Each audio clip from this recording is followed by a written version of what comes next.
네, 오늘도 주님의 은혜가 충만하시기 바라겠습니다. 사순절 둘째 주일 이제 예배입니다. 경건한 마음으로 기도하심으로 하나님 앞에 예배를 드리겠습니다. 기도드립니다.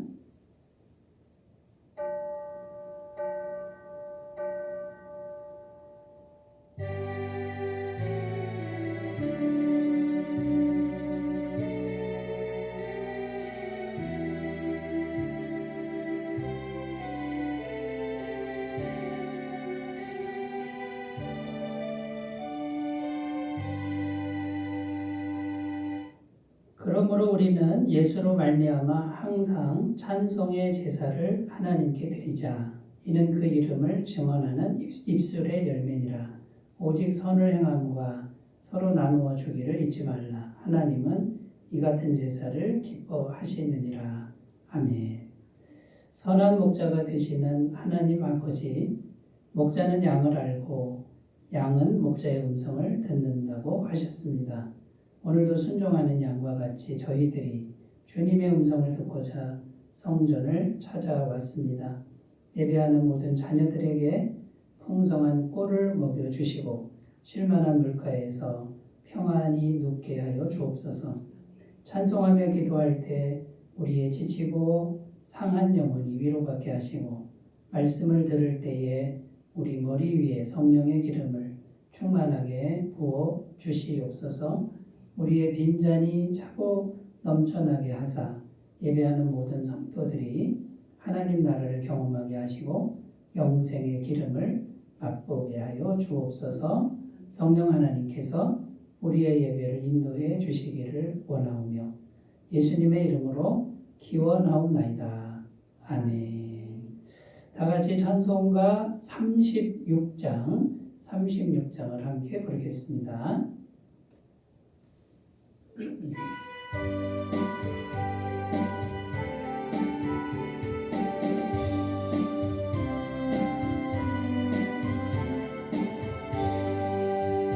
주 예수 이름 높이어서 찬양하여라. 금멸유관을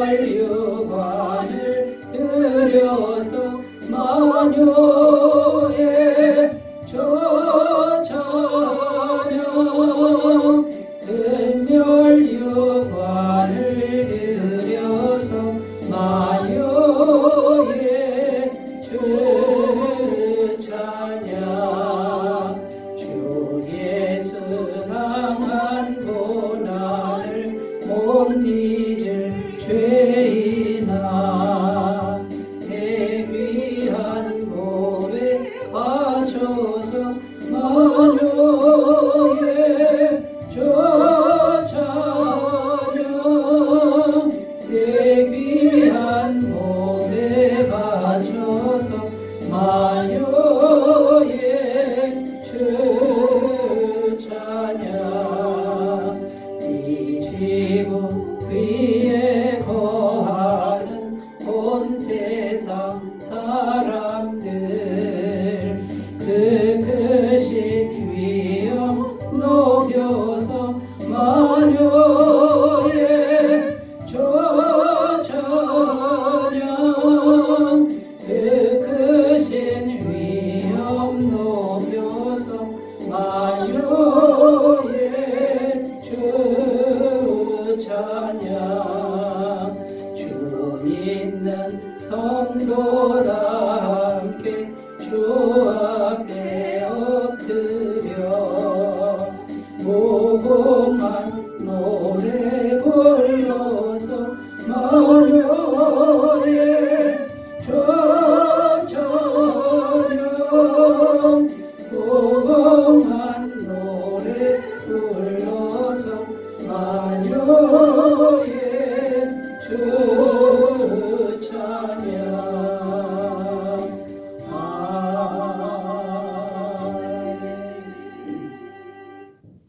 사도신경으로 신앙 고백을 드리겠습니다. 나는 전능하신 아버지 하나님 천지의 창조주를 믿습니다. 나는 그의 유일하신 아들 우리 주 예수 그리스도를 믿습니다.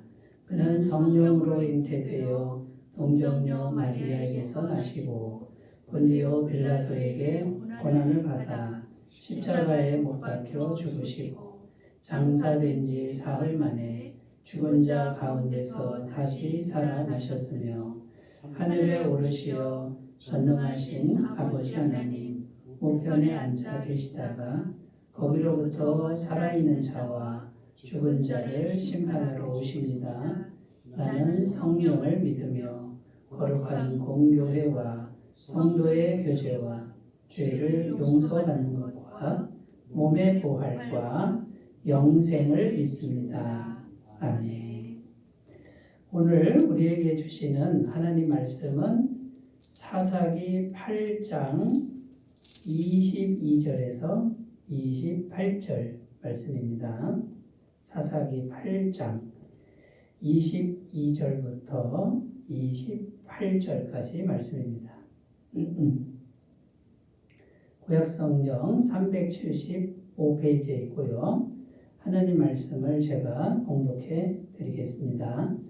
그때에 이스라엘 사람들이 기드온에게 이르되 당신이 우리를 미디안의 손에서 구원하셨으니 당신과 당신의 아들과 당신의 손자가 우리를 다스리소서 하는지라. 기드온이 그들에게 이르되 내가 너희를 다스리지 아니하겠고 나의 아들도 너희를 다스리지 아니할 것이요 여호와께서 너희를 다스리시리라 하니라.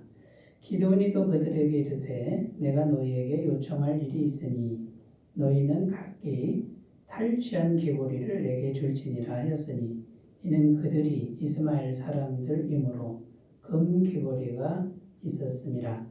무리가 대답하되 우리가 즐거이 드리리이다 하고 겉옷을 펴고 각기 탈취한 귀고리를 그 가운데에 던지니 기드온이 요청한 금 귀고리의 무게가 금 1700세겔이요 그 외에 또 초승달 장식들과 폐물과 미디안 왕들이 입었던 자색 의복과 또 그 외에 그들의 낙타목에 둘렀던 사슬이 있었더라. 기드온이 그 금으로 에봇 하나를 만들어 자기의 성읍 오브라에 두었더니 온 이스라엘이 그것을 음란하게 위함으로 그것이 기드온과 그의 집에 올무가 되니라. 미디안이 이스라엘 자손 앞에 복종하여 다시는 그 머리를 들지 못하였으므로 기드온이 사는 40년 동안 그 땅이 평온하였더라. 아멘. 네, 오늘 말씀의 제목은 무엇이 성도의 믿음을 타락시키는가? 무엇이 성도의 믿음을 타락시키는가? 이런 주제로 함께 은혜를 나누겠습니다. 자, 오늘 말씀 22절에 보면요. 이스라엘 백성들이 기드온을 찾아옵니다. 기드온을 찾아와서 이제 부탁을 하는데 무슨 부탁을 하냐면 당신이 우리의 왕이 되어 주십시오. 이런 부탁을 하는 거죠. 22절 말씀을 다시 읽어보겠습니다.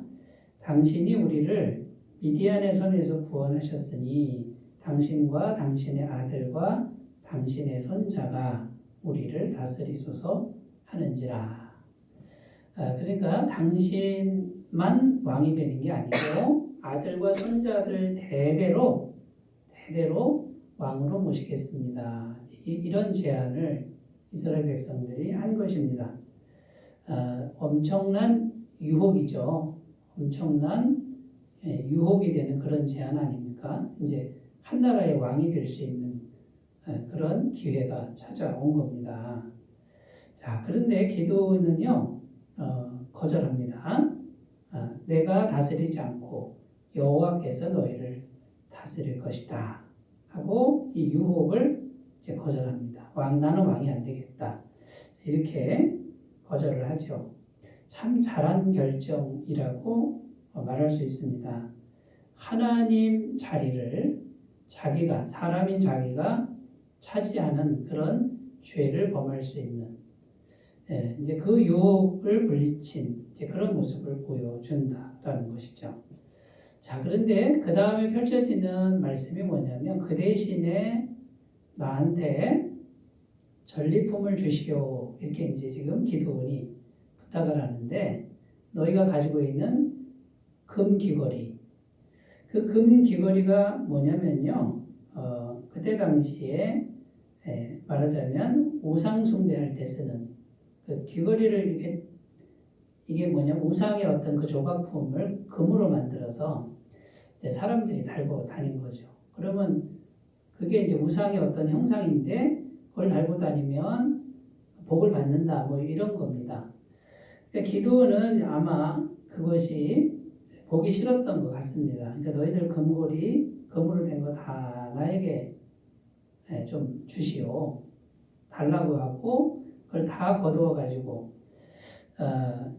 근데 그 양이 얼마냐면 그 무게가 금 1700세겔 이렇게 되어 있습니다. 약 20kg 되는 겁니다. 20kg이 되는 엄청난 금덩이가 이제 모아진 거죠.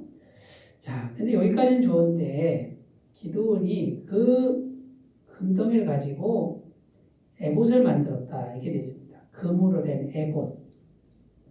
여러분 에봇이 뭐냐면 대제사장이 겉에 걸치는 옷을 말합니다. 그 대제사장 옷에 보면요. 여기 앞에는 판결형표라 그래서 12보석이 있고 이제 그 안에 우림과 둠밈이라고 하나님의 뜻을 묻는 기구가 어떻게 생긴지는 모릅니다만 그 에봇 안에 그게 이제 담겨 있는 겁니다. 그러니까 어떻게 보면 기드온은 그 우상 숭배하던 거를 걷어서 하나님께 드린 어떤 그런 의미도 있습니다만 오늘 말씀에 보면은 안타까운 이제 모습이 나오는데 그게 그 금 에봇이 올무가 됐다 이런 말씀이 나옵니다. 27절에 보면 기드온이 그 금으로 에봇 하나를 만들어 자기의 성읍 오브라에 두었더니 온 이스라엘이 그것을 음란하게 위함으로 그것이 기드온과 그의 집에 올무가 되니라. 자, 음란하게 이제 여겼다 이렇게 되어 있는데 그게 무슨 말이냐면요. 그 금으로 된 에봇을 신령하게 보는 거예요. 마치 하나님처럼 보는 거예요. 그리고 그 앞에 와서 자꾸 경배를 하는 거죠. 그 금 에봇, 금으로 된 에봇을 거기 뒀는데 사람들이 와서 거기 와서 경배하고 거기 와서 기도하고 하나님 뜻을 묻고. 근데 여러분 그때 당시에 실로라는 곳이 있습니다. 에브라임 지파 경내에 실로라는 곳이 있는데 거기에 폐막이 있었습니다. 천으로 지은 성막이죠. 성막. 거기서 양 염소를 잡아서 피를 흘려서 제사를 드리는 곳이 실로인데 사람들이 실로로 가진 않고 이 금 에봇 있는 오브라라고 하는 기드온 고향이죠. 거기 와서 에봇을 더 귀하게 여겼다라는 거예요. 이것이 이제 하나님 보시기에는 음란한 것이 되는 거죠. 그게 기드온 집안의 올무가 되었다라는 겁니다. 자, 그래서 기드온이 이 금 에봇을 만든 이런 부분들 이것이 이제 믿음을 타락시키는 결과를 가져왔는데 아마도 기드온은 선한 뜻으로 한 것 같습니다. 하나님만 생각하는 그런 마음으로 한 것 같은데 결국은 그것이 성도들의 믿음을 타락시키는 결과를 이제 가져오게 된 것이죠. 첫 번째 의미는 승리의 기념비를 세웠다라는 거예요. 승리의 기념비. 눈에 보이는 승리의 기념비. 그리고 하나님께서 승리하게 하셨습니다라고 하는 그런 기념비도 되지만 결국 누구의 기념비가 되겠습니까? 기드온 자기 자신의 기념비를 세운 거죠. 그러니까 자기를 높이는 그런 결과가 된 것이 금 에봇이고요. 두 번째는 신탁의 의미가 있는데 하나님의 뜻을 묻는다 그런 뜻이에요. 신탁은 그러니까 하나님께 뭔가를 물을 때 거기 와서 사람들이 이제 묻는 거죠. 그런데 하나님이 예배를 받으시는 그 실로라고 하는 회막 거기 사람들이 안 가니까 결국은 그 금 에봇이 이스라엘 백성들을 하나님께로 가는 길을 막는 이런 결과를 가져왔고요. 그 다음에 이제 더 처참한 일은 뭐냐면 기드온의 자녀들이 잘못된 가치관으로 교육이 됩니다. 어떤 가치관이냐면요. 금이라고 하는 거. 이것이 최고구나. 그 다음에요. 권력이라고 하는 거. 이게 최고구나. 힘이라고 하는 게 최고구나. 이렇게 길들여진 자녀들이 이제 생기기 시작했습니다. 그래서 이제 9장에 가면은요. 기드온의 아들이 70명이 있었는데 한 아들이 나머지 아들들을 하루아침에 다 죽여버리는, 다 죽이고 자기가 왕이 되는 이제 이런 이야기가 참 비극적인 이야기가 펼쳐집니다. 자, 이것이 어디서부터 왔느냐? 어디서부터 왔느냐면 이 금에봇으로부터 시작되었다라는 것이죠. 사사기 9장 5절에 보면 이렇게 기록하죠. 오브라에 있는 그의 아버지 집으로 가서 여룹바알의 아들, 여룹바알은 기드온입니다. 곧 자기 형제 70명을 한 바위 위에서 죽였으되 다만 여룹바알의 막내 아들 요담은 스스로 스물스물 남으니라. 이 기드온 집안에 피비린내 나는 이런 비극적인 사건이 벌어지는데 이게 얼마 안 지나서 이렇게 이제 벌어지는 거예요. 여러분, 그래서 이렇게 어떤 거 하나가 성도의 믿음을 지속적으로 타락시키는 이런 결과를 가져온다라고 우리가 생각할 때 우리가 경각심을 가져야 되고요. 그리고 성도의 믿음을 타락시키는 그 정체가 뭐냐. 오늘 우리가 이것을 하나하나 잘 찾아보고요. 그 성도의 믿음을 타락시키는 그 정체를 분별하고 그것을 지혜롭게 잘 버리고 처리하는 그런 다짐을 하는 그런 시간이 되셨으면 좋겠습니다. 자, 첫 번째 성도의 믿음을 타락시키는 그 정체, 첫 번째는요. 대단한 사람을 의지하는 것. 대단한 사람을 의지의 대상으로 삼는 것. 그러니까 사람을 의지의 대상으로 삼는 것이 성도의 믿음을 타락시킨다라는 거죠. 22절 말씀 아까 읽었습니다만 이스라엘 백성들이 기드온이라는 사람을 찾아와서 참 대단한 사람이죠. 위대한 사람이에요. 우리들의 왕이 되어 주십시오. 이렇게 부탁하는 그런 내용이 기록되어 있습니다.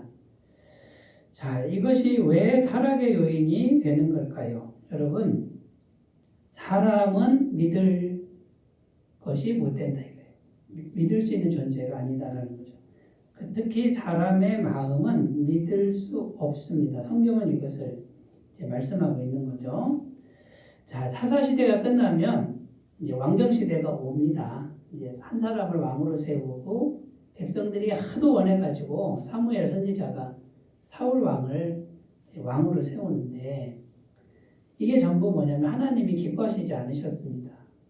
하나님을 왕으로 모셔야 되는데 자꾸 사람을 의지하고 사람에게 권력을 부여해서 그 사람이 우리의 구원자다라고 하는 이 부분이 하나님 보시기에는 정말 안 좋은 모습이고 신앙심이 아닌 거죠. 바른 신앙이 아니다라는 거죠. 왕을 세우긴 세웠는데 이스라엘 역사상에 부작용들이 참 많았습니다. 자, 다윗왕 그러면요. 하나님 마음에 합한 사람 아닙니까? 성군으로 알려져 있습니다. 그 위대하고 착한 왕도, 성령 충만한 왕도요. 왕의 지위를 이용해서 부하장수 아내를 취해요. 뺏어버려요. 그리고 부하장수를 살해합니다. 근데 아무도 말을 못합니다. 왜 그렇습니까? 왕권을 가졌으니까. 이런 부작용이 일어났고 다윗의 아들 솔로몬은 하나님께로부터 엄청난 지혜를 받았습니다. 근데 그 지혜를 가지고 자기 왕국이나 자기 나라를 막 건설하는데 백성들에게 너무 많은 세금과 그 다음에 백성들의 그 인력을 너무 지나치게 동원해가지고 막 노역을 시킨 거예요. 성을 쌓고 궁전도 세우고 결국은 솔로몬 왕 때 두 나라가 분열되어야 되는데 하나님이 다윗 왕을 봐서 솔로몬 왕 때는 분열이 안 되고 그 아들 때에 나라가 두 쪽이 나는 이런 부작용들이 일어났습니다. 아합 왕과 이세벨은요. 왕으로 세워놨더니 하나님을 잘 섬기는 게 아니고 바알과 아세라를 훌륭하게 섬겼습니다. 특히 왕비 이세벨은 정말 잔인한 여인이었는데 나봇이라고 하는 사람의 포도원을 그냥 뺏어버립니다. 그리고 죽여버리고 이런 기사가 성경에 계속 나오고 있습니다. 여러분, 사람을 의지하게 되면요, 사람을 자꾸 하나님 자리에 갖다 놓는데 이 사람이 죄인이라는 겁니다. 성경은. 아무리 대단한 사람도 이 사람은 믿을 대상이 못 되고 이 사람 때문에 고통이 온다라는 거예요. 그래서 성경은 사람을 의지하지 마라.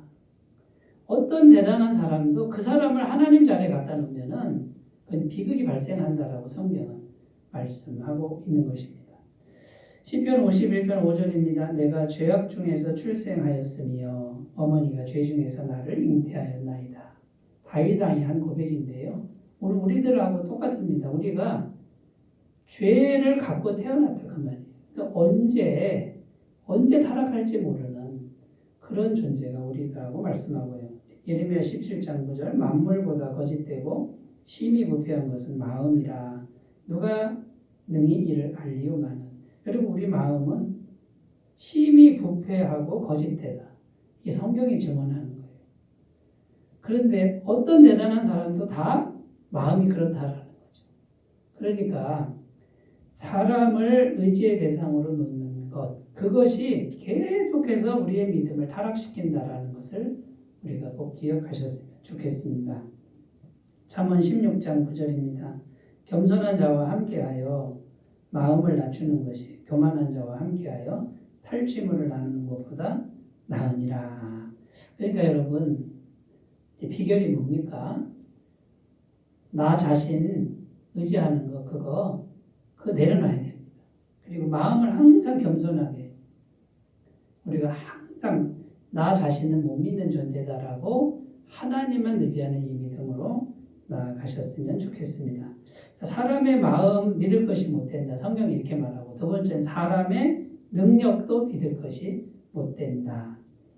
시편 127편 1절입니다. 여호와께서 집을 세우지 아니하시면 세우는 자의 수고가 헛되며 여호와께서 성을 지키지 아니하시면 파수꾼에 깨어 있음이 헛되도다. 아무리 대단한 사람의 능력도 그 무용지물이 될 때가 얼마나 많습니까? 하나님이 지키셔야 된다. 이렇게 말씀하고 있고요. 야고보서 4장 14절 내일 일을 너희가 알지 못하는도다. 너희 생명이 무엇이냐? 너희는 잠깐 보이다가 없어지는 안개니라. 여러분, 아무리 대단한 사람도 그 생명이 안개 같다. 이렇게 말씀합니다. 중국을 통일한 진시황도요. 50대, 50살도 안 돼서 죽었다 그러잖아요. 그 대단한 왕이. 근데 여러분, 그렇게 대단한 일을 했다고 해서 그 사람을 주목하는 게 아니에요. 안개 같은 거예요. 하나님을 우리가 주목하고 그분을 의지하라고 말씀하고 있습니다. 누가복음 12장 20절 하나님이 이르시되 어리석은 자여 오늘 밤에 내 영혼을 도로 찾으리니 그러면 내 준비하는 것이 누구의 것이 되겠느냐. 부자가 돈을 많이 벌었습니다. 양식도 많이 벌고 그래서 창고를 세워서 거기다가 쌓아놨습니다. 그래서 이제 편히 한번 살아보자. 누리고 살아보자. 그런데 하나님이 가셔서 어리석은 자여 오늘 밤 내 영혼을 도로 찾을 것이다. 천국으로 하늘나라 데려갈 거다. 그럼 네가 지금 쌓아놓은 재물 누구 거 되겠느냐. 여러분, 이게 인생인 거예요. 이게 인생인 거예요. 많이 쌓아놓고 누리자 할 때 죽는다 그 말이에요. 쉽게 말해서. 그럼 여러분, 지혜가 뭐죠? 매 순간 쌓지 않아도 주님과 동행하는 것이 이게 성경이 말하는 바람직한 삶이에요. 주님과 동행하는 거예요. 먼저 쌓아놓고 나중에 뭘 하자 아닙니다. 그거는 잘못된 그런 방식이라는 걸 꼭 기억하셨으면 좋겠습니다.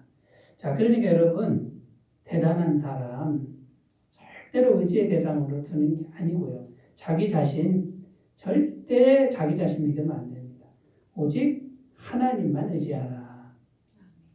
예레미야 17장 7절 8절 그러나 무릇 여호와를 의지하며 여호와를 의뢰하는 그 사람은 복을 받을 것이라. 그는 물가에 심어진 나무가 그 뿌리를 강변에 뻗치고 더위가 올지라도 두려워하지 아니하며 그 잎이 청청하며 가무는 해에도 걱정이 없고 결실이 그치지 아니한 밭이리라. 잠언 16장 20절 삼가 말씀에 주의하는 자는 좋은 것을 얻나니 여호와를 의지하는 자는 복이 있느니라. 자, 여기 보면요. 말씀에 주의하면 좋은 걸 얻는다. 이렇게 돼 있잖아요. 근데 말씀을 왜 주의하는 겁니까? 그 뒤에 뭐라고 돼 있냐면 여호와를 의지하는 자가 복이 있다. 자, 하나님을 정말 의지하는 그 마음을 가진 사람은 말씀에 주의할 수밖에 없다라는 거예요. 사람이나 자기 자신이 아니라 말씀을 따라간다. 이게 진짜 여호와를 믿는 증거다. 이런 의미가 되는 것이죠. 자, 여러분, 성도의 믿음이 타락하는 그 이유 중 첫 번째, 대단한 사람을 자꾸 의지하려고 하는 것. 자기 자신을 의지하려고 하는 요거를 우리가 내려놓으면요. 하나님만 의지하는 이 신앙으로 간다 그러면 비극은 오지 않습니다. 자, 두 번째 주제로 가겠습니다. 두 번째 주제는요. 나의 기념비를 세우려고 하는 것이다 라는 거예요. 내가 뭔가를 했으면 내 이름을 남기고 싶은 거죠. 내가 승리를 했으면 승리의 기념비를 이렇게 세워서 나를 자꾸 드러내려고 하는 거고 내 족적을 세상 앞에 남기고 싶은 자, 이런 마음이 사람한테 다 있다는 거예요. 그런데 이것이 믿음을 타락시키는 요인이 된다라는 겁니다. 26절에 보면 금고리 1700세겔 금이 20kg이고요. 그것으로 에봇을 만들었다. 이렇게 되어 있죠. 자, 이런 이 금 1700세겔과 에봇 이것이 올무가 되고 처참한 비극이 되었습니다. 시간이 갈수록 이렇게 처참한 결과가 왔는데 왜 그러냐면요. 그거를 자꾸만 주목하는 거예요. 이렇게 금을 주목하고 그 다음에요. 에봇이라고 하는 게 뭐예요? 에봇이 신령한 거잖아요. 그러니까 기드온이 승리의 기념비를 세우긴 세웠는데 뭡니까? 화려하잖아요. 금이라고 하는 걸 세워서 자기의 공로를 은연중에 그거를 세우고 싶은 거예요. 그 다음에 에봇 그런 뭡니까? 대제사장이 있는 에봇을 갖다 놓으니까 영적인 욕심이 생긴 거예요. 영적으로도 좀 자기가 존경받고 싶은 이게 사람 마음에 다 은근히 다 있는 거예요. 이것이 타락의 요인이 됐다라는 것이죠. 결국은 사람들을 다 잘못된 신앙으로 물들이고 그 다음에 가장 비참한 건 자기 자녀들. 자기 자녀들이 아버지가 하는 걸 보면서 금이 최고야. 그 다음에 존경받는 게 최고야. 명예가 최고야. 그 다음에 권력이 최고야. 이렇게 교육이 되니까 결국은 아들 중에 탐욕스러운 아들이 형제들, 경쟁자들을 다 칼로 죽이고 자기가 한 나라의 왕이 되려고 하는 이런 시도를 했다라는 겁니다. 자, 그러면 여러분, 우리 마음속에 항상 도사리고 있는 이 나의 기념비라고 하는 것, 나라고 하는 것, 나 좀 알아줬으면 좋겠다. 내가 뭔가 역할을 해서 여기서 존경받았으면 좋겠다라고 하는 이 마음이 다 있잖아요. 없는 사람 누가 있습니까? 그런데 그 마음이 계속 존재하는 한은 믿음이 타락이 된다. 그 말이죠. 자, 그러면 여러분 우리가 어떤 마음을 가져야 할까요? 하나님 앞에서 우리는 죽은 자처럼 없는 자처럼 자꾸 자기 자신을 비우는 거예요. 내 존재는 이 땅에서 흔적도 없어야 된다라고 하는 그런 마음을 갖는 거예요. 내가 왜 이 세상에 이렇게 존재가 있어야 됩니까? 하나님만 계시면 되지. 여러분 이런 마음으로 진짜 이런 마음으로 자꾸 누가 뭘 세우려고 해도 어떻게 해요? 그거를 하지 말라고. 이렇게 할 때 믿음이 타락되지 않는 지켜질 수 있는 은혜가 있을 줄로 믿습니다. 갈라디아서 2장 20절 내가 그리스도와 함께 십자가에 못 박혔나니 그런즉 이제는 내가 사는 것이 아니요 오직 내 안에 그리스도께서 사시는 것이라. 이제 내가 육체 가운데 사는 것은 나를 사랑하사 나를 위하여 자기 자신을 버리신 하나님의 아들을 믿는 믿음 안에서 사는 것이라. 자, 여러분, 우리가 예수님을 주님으로 왕으로 모셨습니다. 자, 우리가 지금 살고 있죠, 그죠? 육체 가운데 살고 있는데 나도 있고요, 예수님도 있습니다. 사도 바울은 그런데 어떤 마음으로 살았습니까? 나는 죽었습니다. 나는 없습니다. 예수님만 살면 족합니다. 사도 바울은 이 마음으로 사셨다라는 거예요. 여러분, 예수님은 어떤 마음으로 사셨느냐면요, 요한복음 5장 30절에 보면 예수님도 자신은 없는 것처럼 여겼어요. 듣는 대로 말하고 듣는 대로 심판하고 철저히 하나님 그분만 자기 안에 사시도록 하는 내면 세계를 가지셨습니다. 자, 여러분, 우리의 믿음이 타락되지 않으려면 죄로 물든 자기, 이걸 자꾸 드러내려고 하는, 이게 참 너무나 어려운 일이지만 매일매일 우리가 나는 오늘 죽은 자처럼, 나는 날마다 죽노라, 이런 심정으로 나는 없고 내 안에 예수님만 계셔서 예수님 말씀만 따라가고 예수님 마음만 따라가는 이런 삶을 경주한다 그러면 믿음이 지켜질 줄로 믿습니다. 자, 세 번째 주제로 갑니다. 세 번째, 어떤 것이 성도의 믿음을 타락시키느냐. 세 번째는요, 눈에 보이는 화려함이라는 거예요. 눈에 보이는 화려함을 삶의 목표로 설정하는 것. 그러니까 이게 무슨 말이에요? 육신의 눈에 보일 때 화려한 거를 추구하는 삶. 이런 삶을 사는 사람들은 반드시 타락한다. 그 말이에요. 27절, 온 이스라엘이 그것을 음란하게 위함으로, 이렇게 되어 있습니다. 자, 금으로 된 에봇입니다. 자, 금으로 된 에봇이 20kg나 됩니다. 얼마나 화려합니까? 그때 당시 금이 최고였습니다. 그러니까 너무나 화려한 거죠. 근데 실로라고 하는 곳에 가면요, 천막으로 지은 집이에요. 그것도 광야에서 40년을 계속 옮겨 다녔잖아요. 때가 꼬작꼬작 아마 물이 들어있을 거고 깨끗하지도 않을 거고요. 그런데 그 안에서 그 가까이 가면 무슨 냄새가 납니까? 피비린내 나는 거예요. 양 염소를 계속 죽이고, 근데 죽일 때 똥 오줌 냄새 날 거 아닙니까? 피비린내와 오물 냄새와, 그 다음에 거기는요, 수고와 헌신만 해야 돼요. 가서 막 힘들어요. 그 동물 잡는 거 한번 보세요. 씻어야죠. 피 치워야죠. 똥 치워야죠. 너무 고통스럽고 수고인데, 금에봇은요, 수고 안 해도 돼요. 벌써 너무 화려하니까 거기 와서 가만히 기도만 하면 돼요. 그러니까 여러분, 이런 것들을 보면은 금에봇이라고 하는 이것이 뭐냐면 눈에 보이는 화려함을 쫓아가는 삶. 그런데 여러분, 한번 양심에 손을 놓고 우리가 생각하면 거의 모든 사람이 다 눈에 보이는 화려함을 추구하지 않습니까? 우리 마음에 그게 있지 않습니까? 근데 성경은 그것이 성도의 믿음을 타락시키는 범인이다, 이렇게 말씀을 하고 있는 것입니다. 결국 눈에 보이는 금에봇을 사람들이 막 따라가는데 많이 따라간 것 같아요. 실로로 가는 사람들이 줄어들기 시작했다라는 것이죠. 그러니까 이제 이렇게 눈에 보이는 어떤 것을 갖다 놓으니까 사람들도 미혹되고 자녀들이 잘못 교육되고 이런 결과가 이제 왔다라는 것이죠. 성경에는 눈에 보이는 이 땅의 화려함을 목표로 삼을 때 반드시 타락한다, 이런 말씀이 있습니다.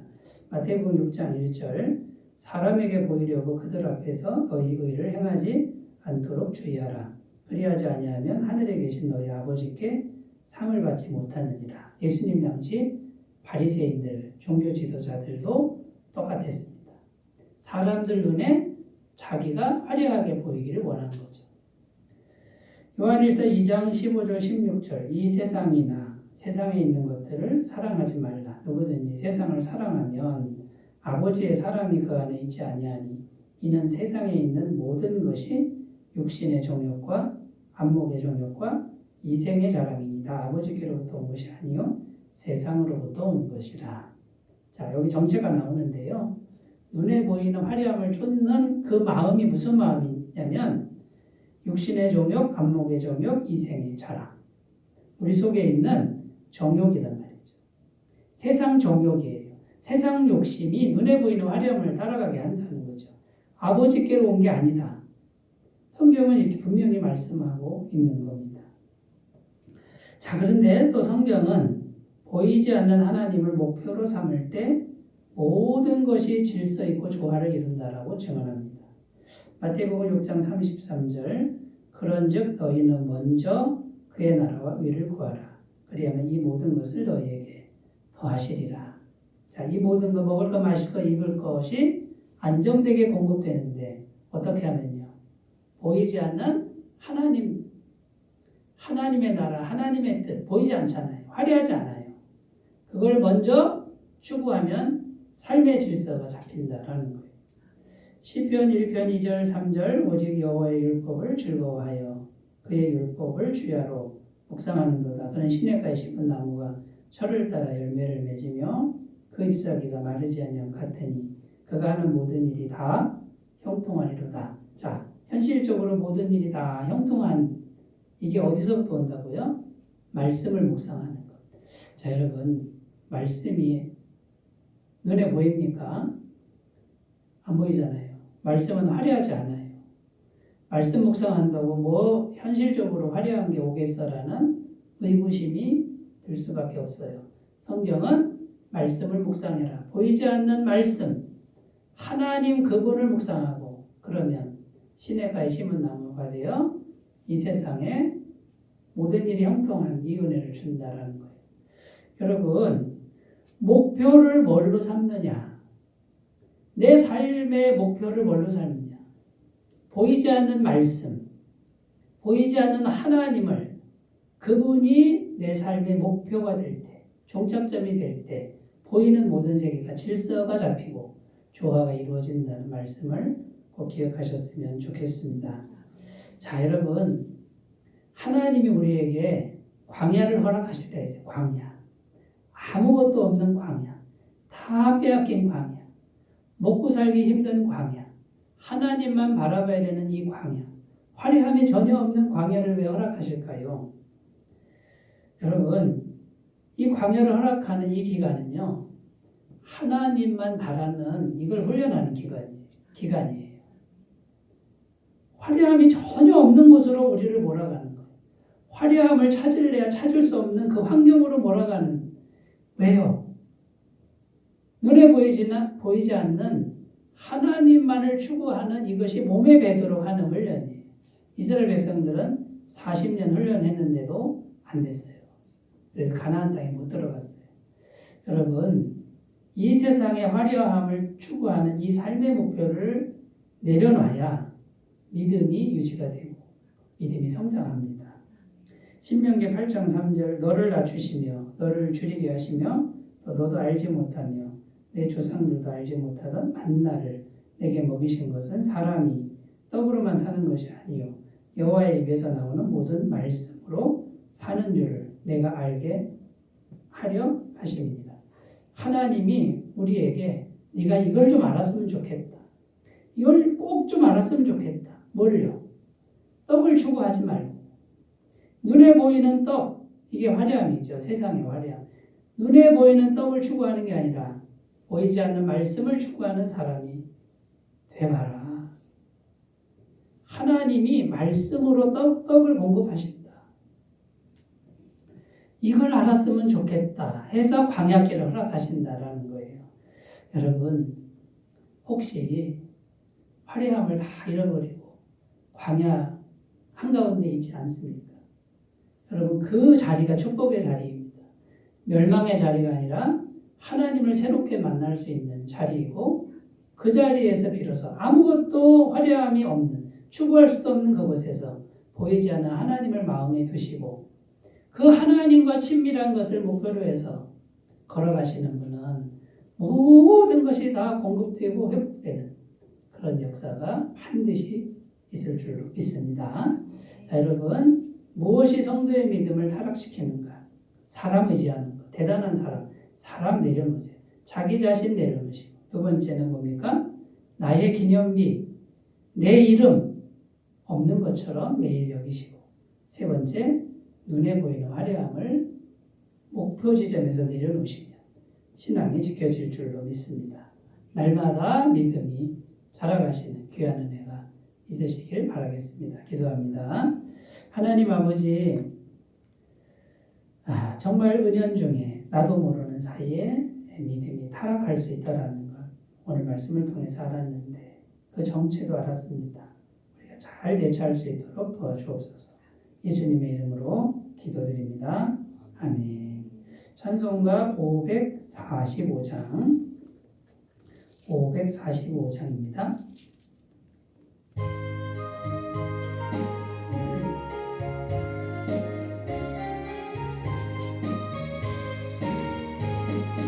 이 눈에 아무 증거 아니 배워도 믿음만을 가지고서들 걸으며 이 귀에 아무 소리 아니 들려도 하나님의 약속 위에 서리라.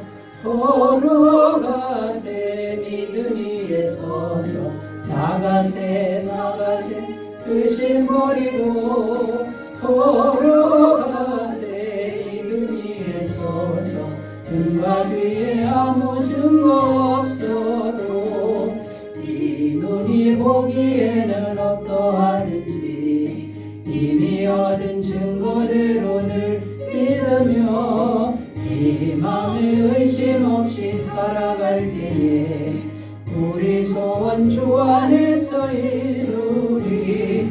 걸어가세 믿음 위에 서서 나가세 의심 버리고 걸어가세 믿음 위에 서서 눈과 귀에 아무 증거 없어도 주님의 거룩함을 두고 맹세한 주 하나님 아버지는 참 이쁘다. 그 귀한 모든 약속 믿는 자에게 능치 못할 무슨 일이 있을까. 걸어가세 믿음 위에 서서 나가세 의심 버리고 걸어가세 믿음 위에 서서 눈과 귀에 아무 증거 없어도. 광고 말씀드립니다. 오늘은 사순절 두 번째 주일입니다. 4월 9일이 부활 주일인데요. 그때까지 사순절입니다. 주님의 고난 십자가를 묵상하면서 기도와 경건에 힘쓰시는 시간이 되시기 바라겠고요. 2023년도 복음 온전히 수련회죠. 3월 23일 목요일, 3월 24일 금요일 이틀간에 있는데 애터미 파크에서 있습니다. 많은 참석 바라겠습니다. 헌금은 헌금함이나 교회 계좌로 헌금해 주시면 감사하겠습니다. 이제 찬송가 1장 부르시고 축도로 예배를 마치겠습니다.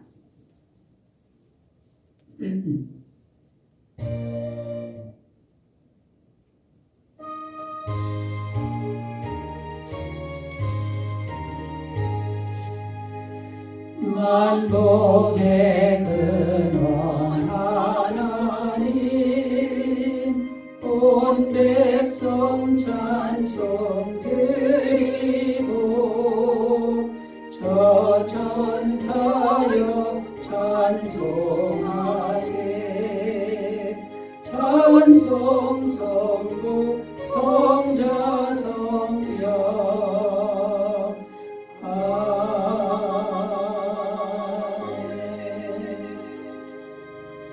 이제는 우리 주 예수 그리스도의 은혜와 하나님 아버지의 사랑하심과 성령님의 교통하심이 예배를 드리는 주님의 모든 백성들 위에 지금부터 영원토록 함께 계시기를 간절히 축원하옵나이다. 아멘.